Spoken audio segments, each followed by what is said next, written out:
India, the second most populous country in the world, has a population that has been a topic of concern and interest for economists. With over 1.3 billion people, the sheer size of the population poses both opportunities and challenges for the nation's economic development. The rapid growth rate of India's population has led to various economic implications. On one hand, a large labor force has contributed to the growth of industries and manufacturing sectors. This has resulted in increased productivity and foreign investments, contributing to the country's economic growth. On the other hand, the population density has put pressure on infrastructure, healthcare, and education systems, resulting in unequal distribution of resources. To delve deeper into this topic, Ignited Minds Tutorials, a prominent educational platform, has provided comprehensive coverage through a series of videos on YouTube. These videos aim to provide understanding and knowledge about India's population dynamics, its impact on the economy, and potential solutions to the challenges faced. By disseminating this information through accessible platforms like YouTube, Ignited Minds Tutorials enables a wider audience to learn about the topic and engage in a meaningful discussion. This knowledge explanation article highlights the significance of addressing population issues within the economics curriculum, as it equips students with a better understanding of their country's socio-economic landscape. In conclusion, India's population remains a crucial topic in economics. The efforts by Ignited Minds Tutorials to educate and inform through YouTube videos contribute to spreading knowledge and fostering discussions on this pertinent issue.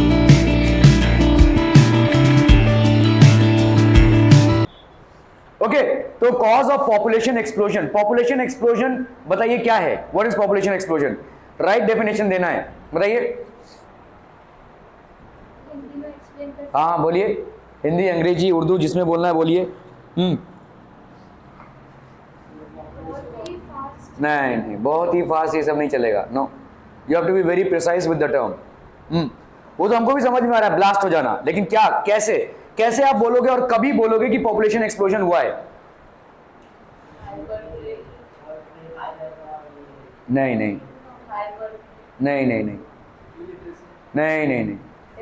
Population explosion हम तब बोलेंगे, देखिए ये सब चीजें पूछी जाएगी। ये पॉपुलेशन एक्सप्लोजन का टर्म इस चैप्टर के पढ़ाते हुए इतने स्लाइड्स में मैं कम से कम 8-10 बार एनकाउंटर कर चुका हूं, ठीक है। Population explosion means that when the growth of your population, जिस रेट से आपका पॉपुलेशन बढ़ रहा है और ग्रोथ ऑफ द इकोनॉमी उससे ज्यादा हो, ठीक है। पॉपुलेशन का बढ़ना आपके population growth of the economy से ज्यादा हो, तब आपका हम बोलेंगे पॉपुलेशन। तो population explosion is a situation where the growth of the population is faster than the growth and development of the economy, ठीक है। जिस रेट से आपका इकोनॉमी बढ़ रहा हो उससे कहीं ज्यादा रेट से अगर पॉपुलेशन बढ़ता है तो उसको अपन बोलते हैं पॉपुलेशन एक्सप्लोजन, ठीक है। Be very clear and precise with the terms, ठीक है। आपको ये टर्म्स पे भाई साहब डेफिनेशंस आएंगे, ठीक है। सो दिस इज कॉल्ड, ठीक है। So this is called basically population explosion.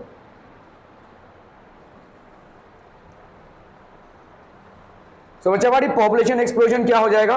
Population explosion भाई साहब आपका एक सिचुएशन है जब भी आपका ग्रोथ रेट ऑफ पॉपुलेशन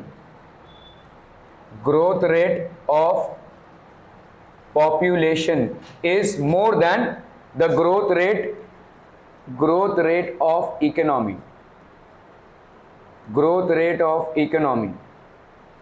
ठीक है। When the growth rate of population is more than the growth rate of the economy, then we call it is a situation of population explosion, ठीक है। So causes of high birth rate, illiteracy एक cause हो गया भाई साहब आपका, high birth rate, ये हमको समझ में आता है, ठीक है।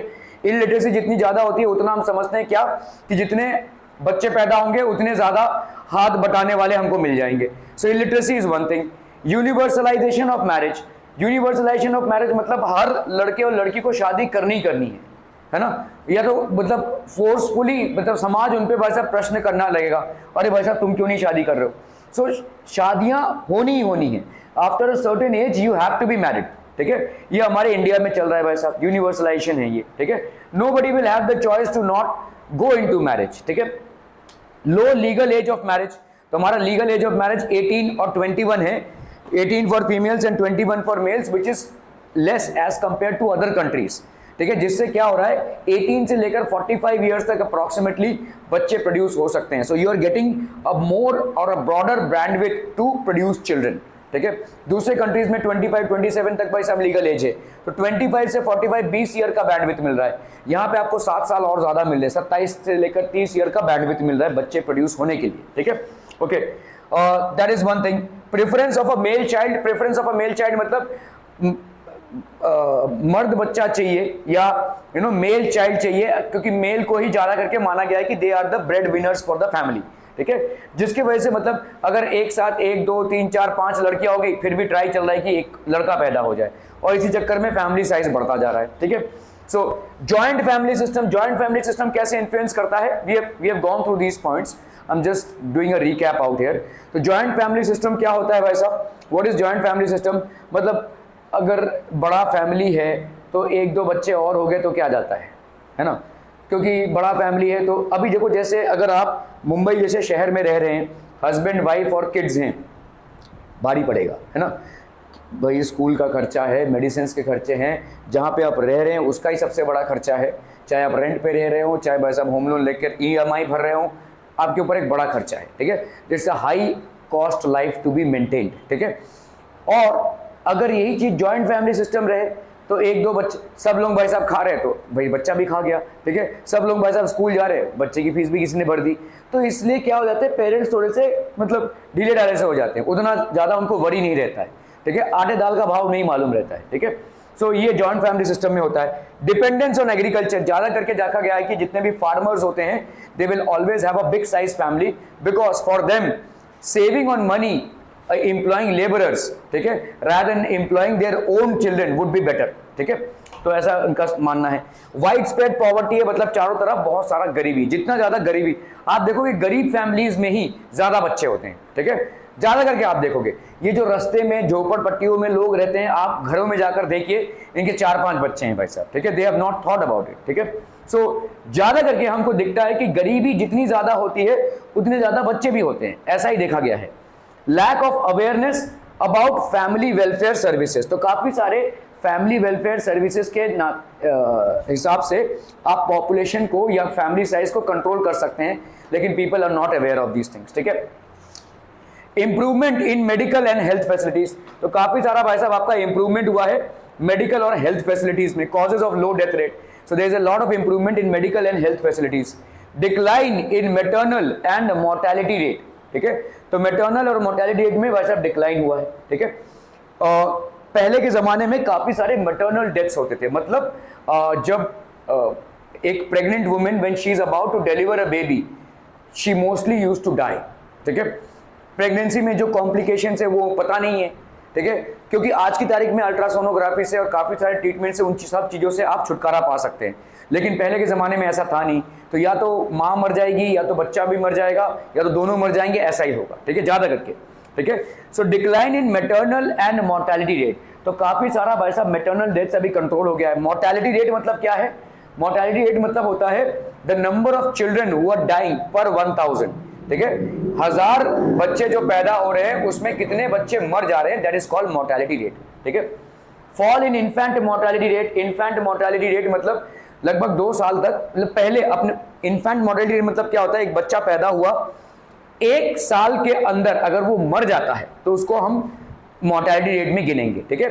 सो बच्चे जितने भी पैदा हो रहे हैं उनके 1 साल में कितने बच्चे मर रहे हैं पर 1000, इसको अपन बोलते हैं इन्फेंट मोर्टेलिटी रेट। अगर आप अपना खुद का भी चेक करोगे, जब आप पैदा हुए थे तो लगभग 2 सालों में आपको सबसे ज्यादा वैक्सीनेशंस लगे थे, ठीक है। Most of the deadly diseases के वैक्सीनेशंस आपको उन 2 सालों में लगे थे, क्योंकि वो सबसे बड़ी संभावना होती है बच्चों के मर जाने की।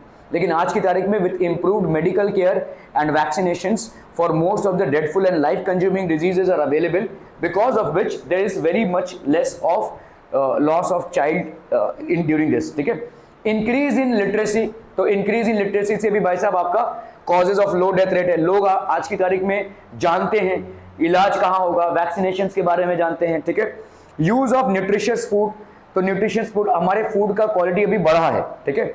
एक टाइम था जब हम आटे दाल को भी लोगों तक अवेलेबल नहीं कर पा रहे थे। आज की तारीख में भाई साहब लोग प्रोटीन वाला फूड ले रहे हैं, प्रोटीन शेक्स ले रहे हैं, पता नहीं क्या क्या, ठीक है। तो काफी सारा इंप्रूवमेंट हो गया है फूड में, ठीक है। डिजास्टर मैनेजमेंट बहुत इफेक्टिवली हो रहा है। कहीं पे बाढ़ आ गई भाई साहब, कहीं पे भाई साहब सूखा पड़ गया, इसको बहुत इफेक्टिवली मैनेज किया जा रहा था, ये यहाँ किया जा रहा है आज की तारीख में। मैंने आपको एग्जाम्पल दिया है, आज से कुछ 15-20 साल पहले उड़ीसा में एक साइक्लोन आया था और उस साइक्लोन से हम ठीक से निपट नहीं पाए, जिसकी वजह से कम 5,000 लोगों की जानें गई। आज से कुछ 5 साल पहले भी एक बार साइक्लोन आया था, लेकिन इस साइक्लोन को हम प्रॉपर्ली ट्रेस कर पाए थे by the satellite picturing and all, and we were already aware that a cyclone is going to come. So हमने क्या किया, उन सारे लोगों को वहां से evacuate कर दिया, otherwise we will again have met with the same eventuality, उतने ही लोगों की जाने जाती। तो इसको बोलते हैं हम effective disaster management। तो आज की तारीख में हम देख सकते हैं पहले से ही और अपने आप को प्लान कर सकते हैं, जिससे हम काफी लोगों की जानें बचा सकते हैं, ठीक है। जैसे अगर आप देखोगे कोरोना में लॉकडाउन इम्पोज हुआ और ये सब सारा कुछ हुआ, अगर ये नहीं होता था तो क्या और ज्यादा जाने जाती थी? शायद और ज्यादा जाने जाती थी।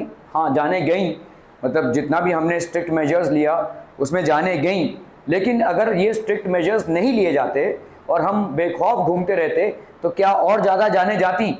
हो सकता है भाई साहब, yes, there is a very much possibility, high possibility, शायद जाती।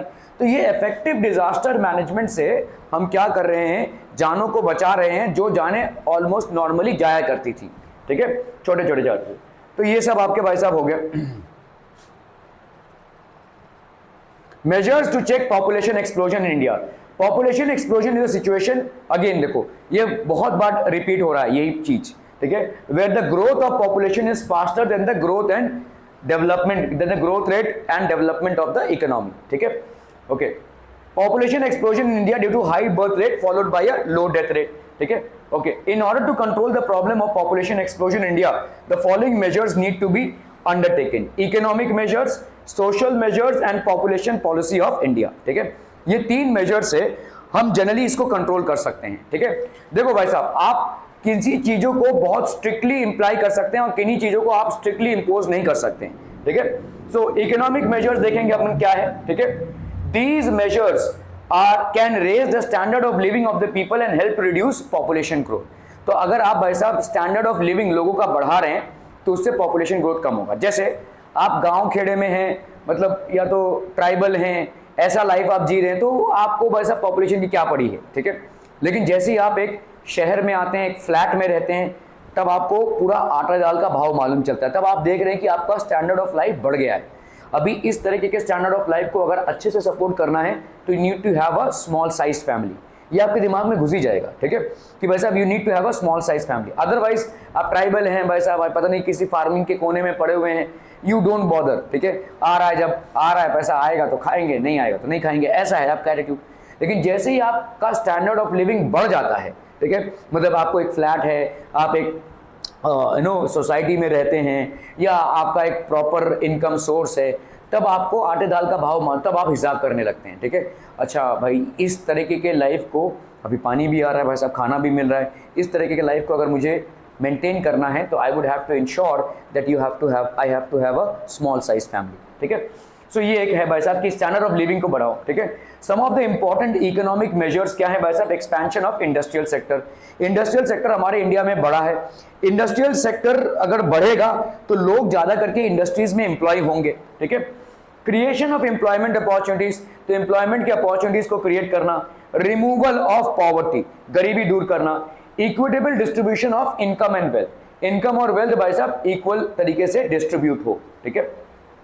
सोशल मेजर्स क्या क्या है भाई साहब आपके? तो मतलब अगर आप स्टैंडर्ड ऑफ लिविंग को और इकोनॉमिक ग्रोथ को और इंडस्ट्रियल ग्रोथ को सपोर्ट करेंगे, ये आपके पॉपुलेशन को कंट्रोल करेगा। देखो कैसे, समझ लो शहर में एक फैक्ट्री सेटअप हो रहा है या इंडस्ट्री सेटअप हो रही है। अब दूर दराज से लोग यहाँ पे आ रहे हैं, ठीक है। जो लोग यहाँ पे आ रहे हैं उनको रहने को जगह चाहिए, वो किसी रेंटेड अपार्टमेंट में रहेंगे। जब वो रेंटेड अपार्टमेंट में रहेंगे तब उनको आटे दाल का भाव मालूम चलेगा। अच्छा, शहर में रहना तो यार बड़ा महंगा है, ठीक है। यहाँ पे हर चीज की महंगाई है भाई साहब, हर चीज बहुत ज्यादा कीमत में आती है, ठीक है। तब वो क्या करेंगे, ऑटोमेटिकली उनके माइंड में स्ट्राइक करेगा कि भाई साहब हाँ, लेकिन एक चीज़ तो है, यहाँ पे फैसिलिटीज़ बहुत मिलती हैं, हेल्थ केयर फैसिलिटी है, एजुकेशन फैसिलिटी है, जीवन यहाँ पे बड़ी सरलता से चलेगा, थोड़ा आपको मेंटेन करके चलना पड़ेगा। तो पहला चीज़ जो उनके दिमाग में आएगा कि भाई साहब जैसे हम फैला के जी रहे थे अपने जीवन को गाँव के में, वैसा यहाँ पे नहीं जी सकते, लेकिन यहाँ पे हम तमाम दूसरे चीज़ों का बेनिफिट ले सकते हैं, और इसको लेने के लिए अपने फैमिली को स्मॉल साइज रखना जरूरी है। ठीक है, so this is the transition that will happen, is bound to happen. ठीक है, तो ये हो गया आपके इंडस्ट्रियल मेजर। जितना ज़्यादा आपका इंडस्ट्री बढ़ेगा, ट्रेड बढ़ेगा, इकोनॉमी में ग्रोथ होगी, उतना ज़्यादा, जितना ज़्यादा आपका स्टैंडर्ड ऑफ लिविंग बढ़ेगा, उतना ही कम आपका पॉपुलेशन होगा। ठीक है, उतना ही लोगों की एक प्रयास होगी कि पॉपुलेशन को कम रखा जाए। Now will talk about social measures. Population explosion is a socio economic problem. It is related to illiteracy, superstition, orthodoxy, low status of women etcetera. इन सारी चीज़ों से जुड़ा है, इलिटरेसी से जुड़ा हुआ है। भाई साहब जितनी ज़्यादा इलिटरेसी रहेगी उतना ज़्यादा पॉपुलेशन होगा। ठीक है, तो इसको कम करना है। सुपरस्टिशन, सुपरस्टिशन मतलब अंधविश्वास। ठीक है, कि भाई साहब जितनी बड़ी सब भगवान दे रहे हैं, भाई साहब बच्चे पैदा और भगवान दे रहे हैं, भगवान की मर्जी, भगवान ने दिया तो भगवान भाई साहब मैनेज भी करेगा, ऐसा एटीट्यूड। ठीक है, अंधविश्वास। ऑर्थोडॉक्सी, ऑर्थोडॉक्सी मतलब कट्टरपंथी।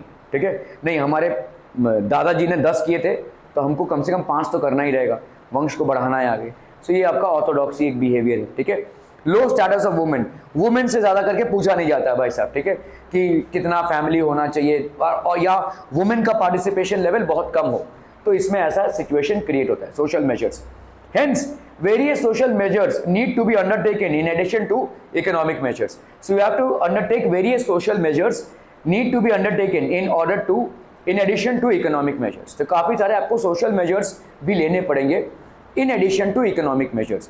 सिर्फ इकोनॉमिक मेजर्स से आप पॉपुलेशन को कंट्रोल नहीं कर सकते हैं, उसके साथ साथ सोशल मेजर्स भी लेने पड़ेंगे। Some of the social measures are spread of education, education का स्प्रेड होना, improving the status of women, raising the minimum age of marriage. ठीक है, तो स्प्रेड ऑफ एजुकेशन एक हो गया भाई साहब, एजुकेशन को स्प्रेड कीजिए। Improving the status of women, women के स्टेटस को इंप्रूव कीजिए। ठीक है, and raising the minimum age of marriage, तो जो मिनिमम एज है मैरिज का उसको रेज कीजिए। ठीक है, so these are the things that you can do. Spread of education, जितना ज़्यादा आप लोगों में एजुकेशन को स्प्रेड करेंगे उतना ज़्यादा वो लाइफ में जो चॉइसेस होंगे उसको रैशनल करेंगे। एजुकेशन मतलब क्या होता है? एजुकेशन मतलब डिग्रियां हासिल करनी नहीं होती हैं। एजुकेशन मतलब ये होता है कि आपके जो लाइफ में चॉइसेस होते हैं वो इंप्रूव हो जाते हैं, आप रैशनली चीज़ों को सोचने लगते हैं, ना कि इमोशनली। ठीक है, ना कि भाई साहब आपके फैमिली में ये परंपरा है तो उसको करना है, तब आप चीज़ों को क्वेश्चन करने लगते हैं, तब आप चीज़ों के रैशनलिटी में जाते हैं। When you have an educated mind, you have a rational mind, and that's when you are basically the spread of education आपका क्या करेगा, that will diffuse the situation. Improve the status of women, तो women के status को improve करना है, women के participation को बढ़ाना है, वुमेन के एजुकेशन को बढ़ाना है, वुमेन के एम्प्लॉयमेंट को बढ़ाना है। जैसे जैसे भाई साहब वो सेल्फ डिपेंडेंट होती जाएंगी वैसे वैसे उनको ये एहसास होता जाएगा कि उनका भी एक संवैधानिक राइट है। ठीक है, they also have a constitutional right and they can say a no to an additional child burden that might be put on them by the family or the society. Raising the minimum age of marriage, तो भाई साहब अगर आप as of marriage को ऊपर करेंगे तो ज़्यादा अच्छा होगा। ठीक है, क्योंकि आपको बैंडविड्थ कम मिलेगा। ठीक है, बच्चों के प्रोडक्शन का बैंडविड्थ जितना कम होगा ऑब्वियसली भाई साहब उतना, अगर समझ लो, अगर आज की तारीख में आप समझ लो कि इंडिया में एक average age of marriage is around 20 years and 45 years is basically the menopause stage when women will not be able to produce any children. So approximate अगर आप देखोगे तो किसी की शादी 28 में हो रही है, किसी की 18 में हो रही है, लेकिन अगर हम एवरेज 20 मानकर चलें तो भी 25 साल प्रोडक्शन का टाइम है ना, बच्चे प्रोडक्शन का टाइम है।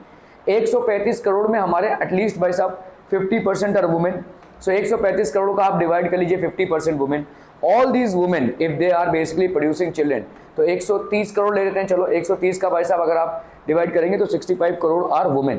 तो 65 crore are women and if they all are producing at least 2 kids, तो भी कितना हो जाएगा भाई साहब, तो भी आप भाई साहब 200 पार हो जाओगे, है ना। So that is the thing. तो मतलब आप सोचिए कि ये 20 साल को अगर हम कंट्रोल कर सकें, इसको अगर हम और ज़्यादा लीगल एज ऑफ मैरिज को बढ़ा दें तो शायद हमको एक फैक्टर मिल जाएगा। ठीक है, to reduce population policy of India. Family planning program, it was launched in 1952 with the objective of reducing the birth rate. Family planning is a measure in which the birth of a child is determined by choice and not by chance. ठीक है, अरे आ रहा है आनंद भाई साहब, ऐसा है, ऐसा नहीं है, ठीक है, बाई चॉइस। कब आपको बच्चा लेना हो, ठीक है, आप मतलब सारी चीज़ों को वैल्यू करेंगे, आपके फाइनेंशियल पोजीशन को, आपके इमोशनल कॉन्टेक्स्ट को, आप दोनों पार्टनर्स के कंपैटिबिलिटी को, और मतलब दोनों रेडी है कि नहीं एक बच्चे के लिए, ये सारी चीज़ों को मद्देनजर रखते हुए हम फैमिली प्लानिंग करते हैं। ठीक है, so here the arrival of a child is determined by choice. जब दोनों भी पार्टनर रेडी हो और भाई साहब चूज कर रहे हो एक चाइल्ड के लिए, it is by choice and not by chance. क्योंकि भाई साहब हमारी शादी हुई तो बच्चे होने ही हैं, इस तरीके से बच्चे नहीं पैदा करने हैं। ठीक है, हमारी शादी हुई है, yes we will have to have a family, yes, but is this the right time to have the family? Are we in a better financial position? Will we be able to handle the stress that comes along with it? ठीक है, सो ये सारी चीजें आप choose करेंगे, rationally आप एक बच्चे के अराइवल को चूज करेंगे। ठीक है, in short it refers to planned parenthood. ठीक है, मेरा बच्चा अगर आज आता है तो अगले 20 सालों में ये क्या करेगा, व्हाट इज इट, और उन 20 सालों में जब ये भाई साहब एक ग्रेजुएट बनेगा या भाई साहब कोई स्टडीज कंप्लीट कर रहा होगा, will I have the enough of money to support that thing? क्या उन 20 सालों में मेरे पास इतना पैसा हो जाएगा कि मैं उसके एजुकेशन को सपोर्ट कर पाऊँ? ठीक है, so that is called planning. ठीक है, अनगढ़ंत बच्चे पैदा किए जा रहे हैं, ना भाई साहब खाने का कोई हिसाब है और ना भाई साहब रहने का कोई हिसाब है, तो वो फैमिली प्लानिंग नहीं है। फैमिली प्लानिंग में सारी चीज़ें देखी जाती है। आज मेरी उम्र इतनी है, अगर एक बच्चा आज की तारीख में आता है, मेरी इनकम इतनी है, अगले 20 सालों में मैं इतना कमा लूँगा, क्या अगले 20 सालों में जो मेरा पैसे का रिक्वायरमेंट है वो पूरा हो पाएगा? क्योंकि उसके खर्चे बढ़ेंगे, उसके एजुकेशन का खर्चा बढ़ेगा, मुझे ही फाइनेंस करना पड़ेगा। Will I be able to manage that? So these are the things. ठीक है, Family Welfare Program. Family Welfare Program was renamed as Family Welfare Program in 1979. ठीक है, this program attempted to integrate family planning services with those of maternal, child health and nutrition. ठीक है, this program and तो आपका भाई साहब maternal health, child health और nutrition, इन सारी चीज़ों को भाई साहब कनेक्ट कर रहा है फैमिली वेलफेयर प्रोग्राम। ठीक है, that basically connects all of these things. ठीक है, नेशनल पॉपुलेशन पॉलिसी ऑफ 2000, आपने देखा भाई साहब चाइना ने जोर ज़बरदस्ती वन चाइल्ड नेशन का पॉलिसी लाया। चाइना भाई साहब एक डेमोक्रेटिक कंट्री नहीं है, अगर हम देखा जाए तो वो एक सोशलिस्ट रिपब्लिक है। ठीक है, कम्युनिस्ट फॉर्म ऑफ गवर्नमेंट है, वहाँ पे तानाशाही चलती है। तो इन्होंने भाई साहब एक लॉन्च किया वन चाइल्ड पॉलिसी, जिसके तहत अगर आपका एक चाइल्ड से ज़्यादा हो रहा है, ठीक है, if you are basically getting, then many of the things would be denied to you, many of the rights would be denied to you, काफ़ी सारे राइट्स आपके डिनाई हो जाएंगे। ठीक है, so national population policy in 2000 the government introduced national population policy, that is NPP, with a view to control population and to improve its quality. इसका purpose क्या था भाई साहब? पॉपुलेशन को कंट्रोल करना और उसके क्वालिटी को इम्प्रूव करना। पॉपुलेशन को कंट्रोल करना और उसके क्वालिटी को इम्प्रूव करना। पॉपुलेशन को कंट्रोल करना मतलब डाउन साइज करना, और क्वालिटी कैसे इंप्रूव करेंगे? लिटरेट बनाकर, ठीक है, न्यूट्रिशियस फूड देकर, इन सब चीजों को करके भाई साहब हम क्वालिटी को इंप्रूव करेंगे। ठीक है, some of the important features of NPP 2000 are as follows: delayed marriage for girls not earlier than 18 and preferably after 20 years of age. तो डिलेड मैरिज ऑफ गर्ल्स ये हो गया भाई साहब। ठीक है, not earlier than 18 and preferably after 20 years. Reduce infant mortality rate to below 30 per 1000 lives birth. तो भाई साहब आपका ये ऑब्जेक्टिव लिया गया कि 1000 जो बच्चे पैदा हो रहे हैं उसमें मरने की संख्या 30 से नीचे होनी चाहिए।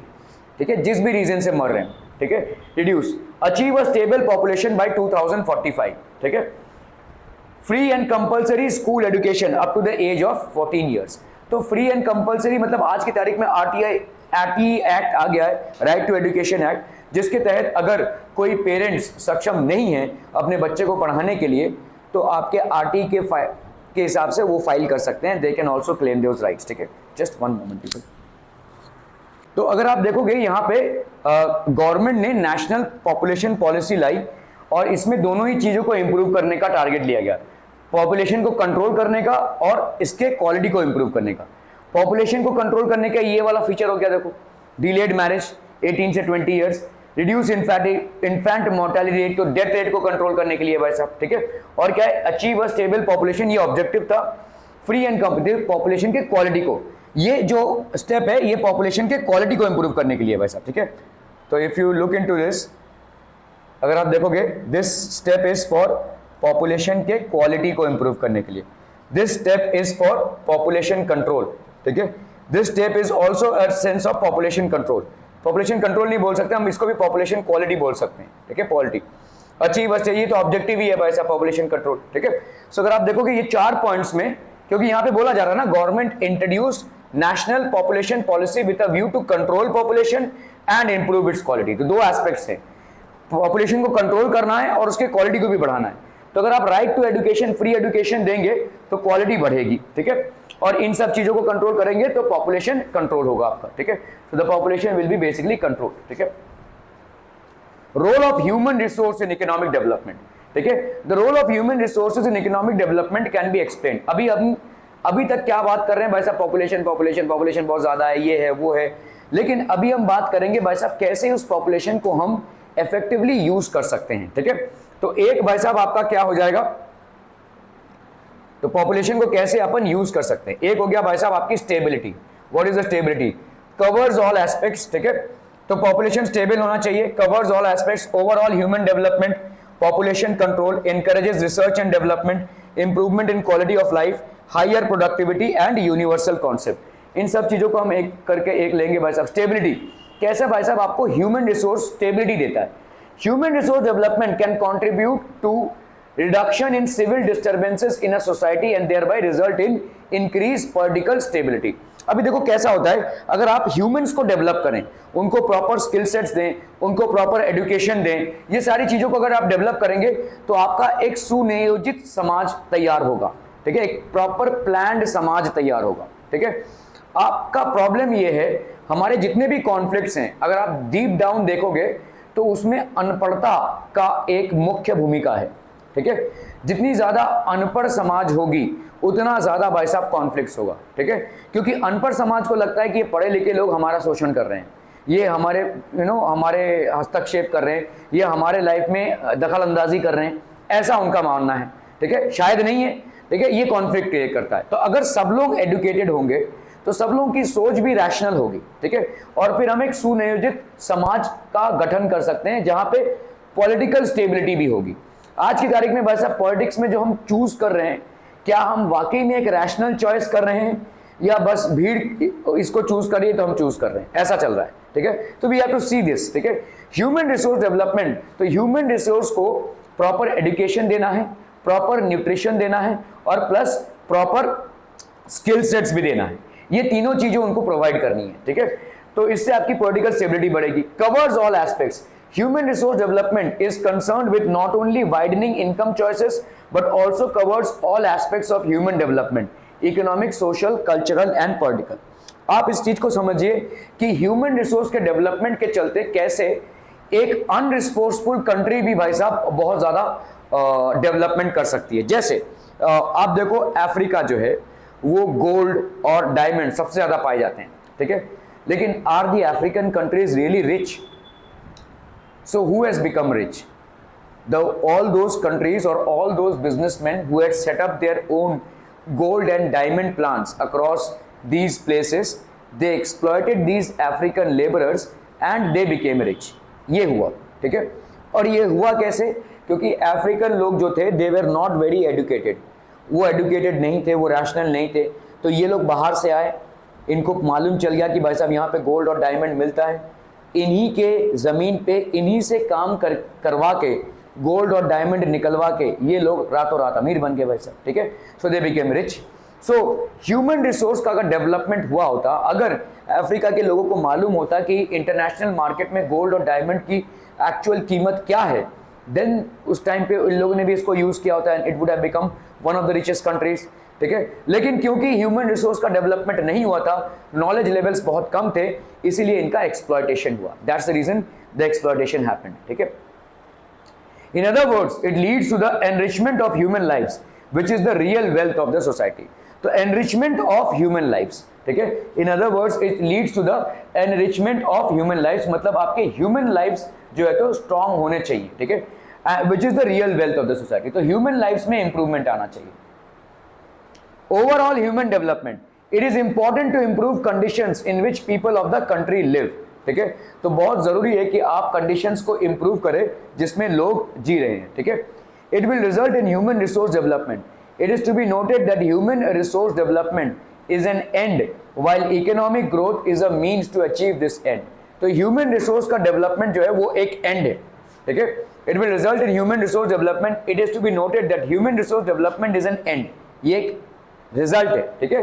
while economic growth is a means to achieve this end, और इकोनॉमिक ग्रोथ उसको अचीव करने में हमारी मदद करता है, ठीक है। Population control, human resource development occurs through provision of educational facilities. तो जितना आप एजुकेशनल फैसिलिटीज को बढ़ाएंगे उतना ज्यादा ह्यूमन रिसोर्स का डेवलपमेंट होगा, ठीक है। The more you make educational facilities available to humans the more will be the development. Human resource development occurs through provision of educational facilities, ठीक है। Increase in literacy rate, literacy rate भाई साहब आपका बढ़ता है, specially among women, tends to reduce birth rate and infant mortality rate, ठीक है। इससे भाई साहब लिटरेसी रेट बढ़ता है और क्या क्या हो जाएगा भाई साहब, specially among women, tends to reduce birth rate and infant mortality rate, this contributes to population control.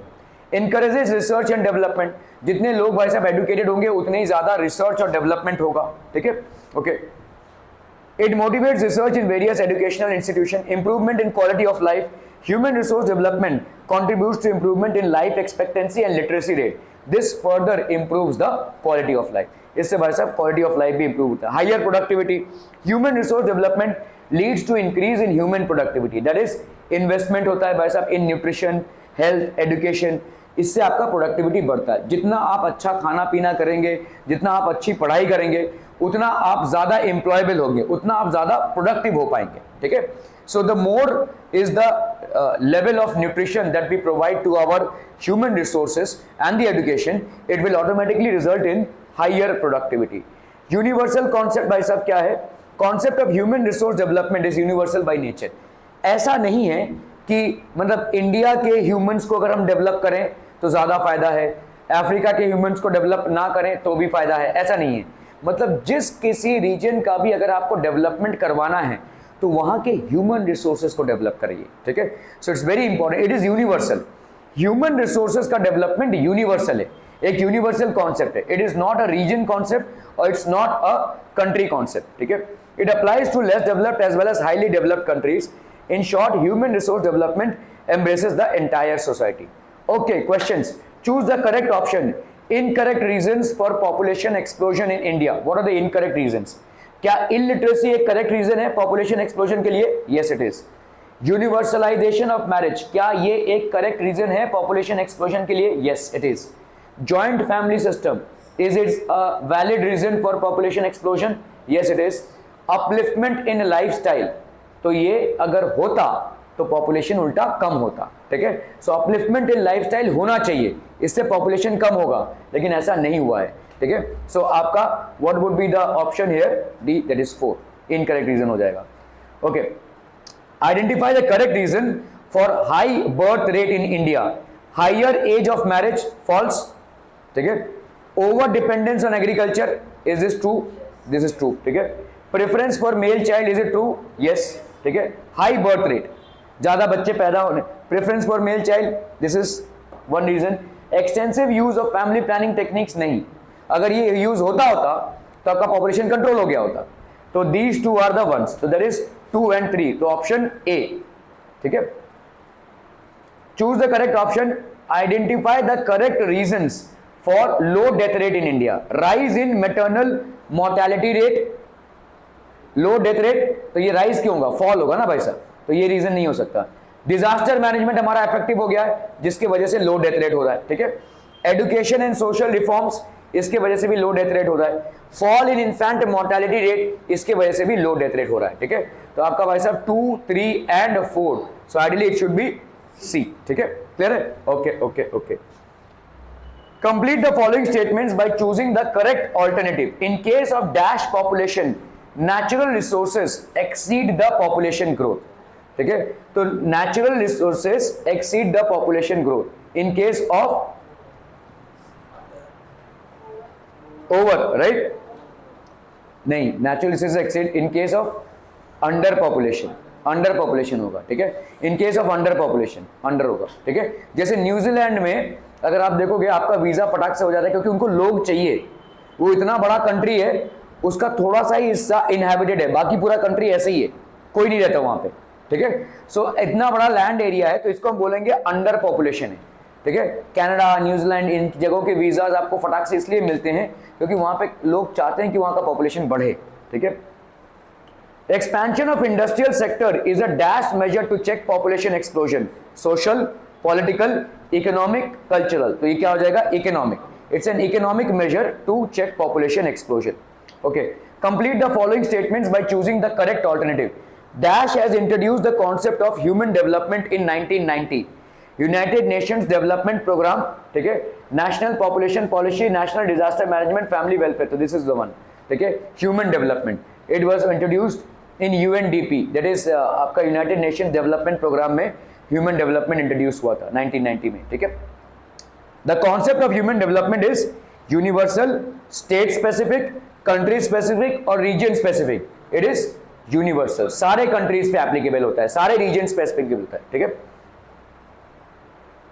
Suggest an economic term for the given statement, strong preference among parents for male child, इसको हम बोलेंगे सन Meta preference, ठीक है। तो अगर strong preference है for male child, इसको हम शॉर्ट फॉर्म में क्या बोलते हैं? सन मेटा प्रेफरेंस, ठीक है। Okay, balance between natural sources and population growth, इसको अपन बोलेंगे भाई साहब optimum population.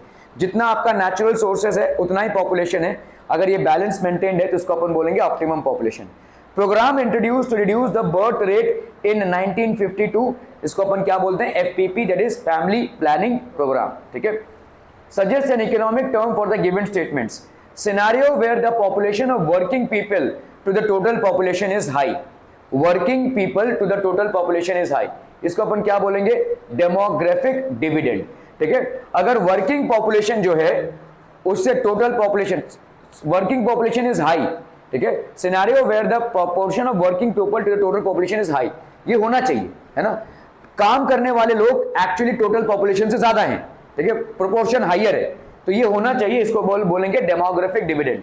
Enlargement of all human choices, economic, social, cultural और political and the enrichment of human lives, इसको अपन बोलेंगे ह्यूमन डेवलपमेंट, ठीक है।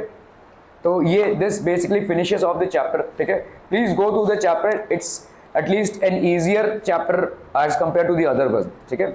Okay, thank you so much for your valuable time people.